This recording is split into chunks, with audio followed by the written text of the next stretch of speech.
आज हम आपको रामेश्वर ज्योतिर्लिंग की कहानी सुनाते हैं, जिसकी एक अन्य कथा भी प्रचलित है।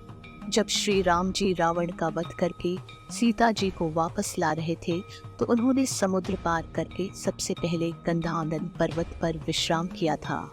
जब बड़े बड़े ऋषि महर्षि को पता चला कि श्री राम जी सीता के साथ यहाँ पधारे हैं, तो वे सभी उनका आशीर्वाद लेने वहाँ पहुँचे। तब ऋषियों ने श्री राम जी को बताया कि आपको ब्रह्म हत्या का श्राप लगा है, क्योंकि आपने पुलस्त्य कुल का विनाश किया है। तब श्री राम जी ने कहा कि आप लोग ही इस समस्या का समाधान बताइए, जिससे मैं पाप मुक्त हो सकूं। तब सब ऋषियों ने कहा कि प्रभु, आप यहाँ एक शिवलिंग का निर्माण कीजिए और पूजा अर्चना करिए, भगवान शिव जी को प्रसन्न करें, प्रकार आप पाप मुक्त हो सकते हैं। ऋषियों की बात सुनकर श्री राम जी ने हनुमान जी को आदेश दिया कि कैलाश पर्वत जाओ और एक शिवलिंग लेकर आओ। आदेशानुसार हनुमान जी तुरंत कैलाश पर्वत पहुँचे, लेकिन उन्हें लिंग नहीं मिला। उन्होंने वही शिव भगवान की तपस्या करना शुरू कर दिया। हनुमान जी की इस तपस्या से शिव जी प्रसन्न हुए और प्रकट हो गए। इस प्रकार लिंग प्राप्त करके वे तुरंत गंधमादन पर्वत पहुँच गए। लेकिन हनुमान जी को बहुत देर हो चुकी थी। वहाँ ऋषियों के द्वारा बताई गई मुहूर्त के अनुसार शिवलिंग की स्थापना करनी थी।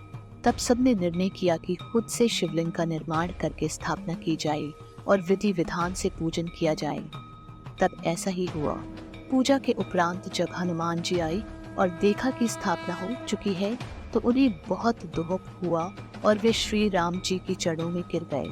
तब श्री राम जी ने शिवलिंग स्थापना की बात बताई कि मुहूर्त बीत न जाए, इसलिए लिंग स्थापना करवानी पड़ी। लेकिन हनुमान जी तब भी संतुष्ट नहीं हुए। तब श्री राम जी ने कहा कि स्थापित लिंग को उखाड़ देते हैं और तुम्हारे द्वारा लाई हुए लिंग की पुनः स्थापना करते हैं। तब हनुमान जी अत्यंत प्रसन्न हुए। जैसे ही लिंग को उखाड़ने लगे, तो वह लिंग नहीं उखड़ा, वह कठोर चुका था।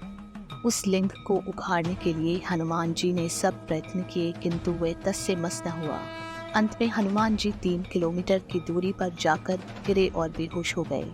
माता सीता स्नेह के कारण रोने लगी और तब हनुमान जी को होश आया और उन्होंने श्री राम जी की तरफ देखा तो परब्रह्म के दर्शन हुए। तब उन्होंने रोते हुए श्री राम जी से क्षमा मांगी। तब श्री राम जी ने उन्हें समझाया कि जिसके द्वारा ये शिवलिंग स्थापित है, उसे इस दुनिया की कोई भी शक्ति नहीं उखाड़ सकती। तुमसे भूल हो गई थी, आगे ऐसी गलती कभी मत करना। अपने भक्त पर ऐसे दया भाव दिखाते हुए उन्होंने हनुमान जी द्वारा लाए हुए शिवलिंग को भी वहीं स्थापित कर दिया। तब हनुमान जी अति प्रसन्न हुए। इस प्रकार राम जी के द्वारा स्थापित शिवलिंग का नाम रामेश्वर रखा गया और हनुमान जी के द्वारा लाए गए शिवलिंग का नाम हनुमंतेश्वर रखा गया।